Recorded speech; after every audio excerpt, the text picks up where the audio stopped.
बिलासपुर के अटल बिहारी वाजपेयी विश्वविद्यालय में 4 दिसंबर को होने वाला दीक्षांत समारोह इस समय विवादों के केंद्र में आ गया है। जहां एक ओर विश्वविद्यालय प्रशासन समारोह की तैयारियों को अंतिम रूप देने में जुटा है, वहीं दूसरी ओर एनएसयूआई ने समारोह की तैयारियों में हो रहे खर्च और अनियमितताओं को लेकर बड़ा आंदोलन खड़ा कर दिया है। मंगलवार को एनएसयूआई ने विश्वविद्यालय परिसर में जोरदार विरोध प्रदर्शन किया। प्रदेश सचिव रंजेश सिंह के नेतृत्व में कार्यकर्ताओं ने नुक्कड़ सभा की। ढोल नगाड़ों के साथ विश्वविद्यालय प्रबंधन और उच्च शिक्षा विभाग को आईना दिखाने का प्रयास किया गया। एनएसयूआई का आरोप है कि दीक्षांत समारोह के नाम पर लाखों करोड़ों रुपए का गलत उपयोग हो रहा है और पूरी प्रक्रिया नियमों को ताक पर रखकर चलाई जा रही है। सबसे बड़ा मामला टेंडर प्रक्रिया में अनियमितता को लेकर सामने आया। आरोप है कि बिना निविदा प्रकाशित किए टेंडर जारी कर दिया गया। विरोध के बाद महज 48 घंटे के लिए निविदा जारी की गई, जबकि नियमानुसार 21 दिन का समय अनिवार्य होता है। यही नहीं, टेंडर की अंतिम तिथि पूरी होने से पहले ही डोम लगने का काम शुरू कर दिया गया, जिससे पूरे ठेके को पहले से तय मानकर एनएसयूआई ने गंभीर सवाल खड़े किए हैं। विरोध के दौरान कुल सचिव डॉक्टर तारनिश गौतम मौके पर पहुंचे। उन्होंने आश्वासन दिया कि पूरी प्रक्रिया नियमों के अनुसार और पारदर्शी तरीके से की जाएगी। उन्होंने यह भी कहा कि जिन अधिकारियों से गलती हुई है उनके खिलाफ कार्रवाई की जाएगी। जी, हमने लगातार जो अटल बिहारी वाजपेयी विश्वविद्यालय प्रबंधन की जो लापरवाही है और जो भ्रष्टाचार है, अपने चहेतों को लाभ पहुंचाने के लिए किन विभिन्न तरीकों से जो उनको लाभ पहुंचाने की प्रक्रिया इन लोग अपनाने का काम करते हैं, उसका विरोध हम करते आ रहे हैं। और हमने पूर्व में ज्ञापन दिया था कि यहाँ भंडार क्रय नियम का पालन नहीं हो रहा है और चहेतों को लाभ पहुँचाने और छात्र हित का गला घोटा जा रहा है।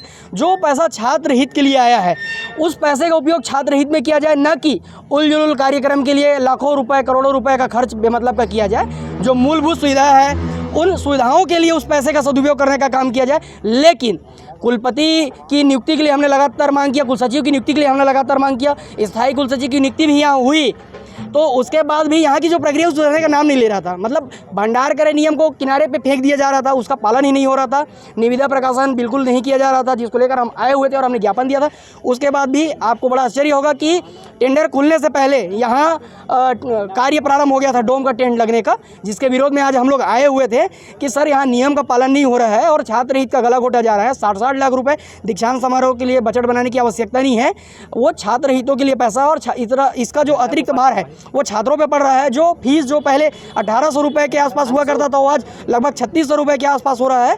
तो ऐसी कृत्य ना कीजिए जिससे छात्र पढ़ने से भागे, बल्कि आपको ये कृत्य करना है कि छात्र पढ़ने के लिए यहाँ आए। आप देखेंगे कि यूटीडी का जो यहाँ जी आश्वासन उनके द्वारा ये दिया गया है कि जो अधिकारी और जो कमेटी इसमें संलिप्त था उनके खिलाफ कार्रवाई होगी। और हम विश्वविद्यालय प्रशासन को आज आईना दिखाने आए थे कि आप देखिए आप कितने भ्रष्टाचार में लिप्त हैं, आप आईना देखिए। और उच्च शिक्षा विभाग को हमने जगाने का भी प्रयास किया आज, इसीलिए हम ढोल ताशे के साथ हम यहाँ आए हुए थे और उनको हम पूरा जगाने का प्रयास कर रहे हैं। और एनएसयूआई के छात्र आए हुए थे, उनका कहना था कि बहुत ज़्यादा खर्च इस दीक्षांत समारोह में किया जा रहा है और चूँकि हमें माननीय पूर्व राष्ट्रपति महोदय का अचानक आने का संदेश मिला, तो जो हमारी कुछ प्रक्रियाएं प्रारंभ में चालू हुई थी उन पे अचानक रोक लगाना पड़ा। हमने क्या किया है कि सभी के लिए भी अलग अलग समितियां बना दी हैं। समिति के माध्यम से ही पारदर्शिता पूर्ण कार्रवाई की जा रही है। जो भी कार्य है किसी एक व्यक्ति के हाथ में नहीं है, तो सभी के लिए उसमें जवाबदेही तय कर दी गई है कि आपको जो कार्य दिया गया है उसकी जवाबदार आप हैं, तो इसको बेहतर तरीके से और नियमानुसार कार्य करें। हमारा पहला उद्देश्य यही है कि कम से कम खर्च में हम अपने विश्वविद्यालय के इस गरिमापूर्ण कार्य को कर सकें, संपन्न कर सकें। कार्रवाई की भी मांग की है। उन्होंने कहा है कि यदि इस पर कोई गलतियां होती हैं, जो गलती करेगा उसके लिए क्या है, तो जो गलती करेगा उसके लिए नियमानुसार कार्रवाई होती ही है और वो होगी। इधर एनएसयूआई के पदाधिकारियों ने भी विश्वविद्यालय को दीक्षांत समारोह में अनावश्यक खर्च रोकने की सलाह दी है। कुल सचिव ने कहा कि वे सुझावों पर ध्यान देंगे और किसी भी शिकायत पर सख्त कार्रवाई होगी। अब निगाहें 4 दिसंबर पर टिकी है। देखना होगा कि दीक्षांत समारोह शांतिपूर्ण संपन्न होता है या फिर विवाद आगे भड़कते जाता है। ग्रैंड न्यूज के लिए कैमरामैन गोलू कश्यप के साथ भारतेंदु कौशिक की रिपोर्ट।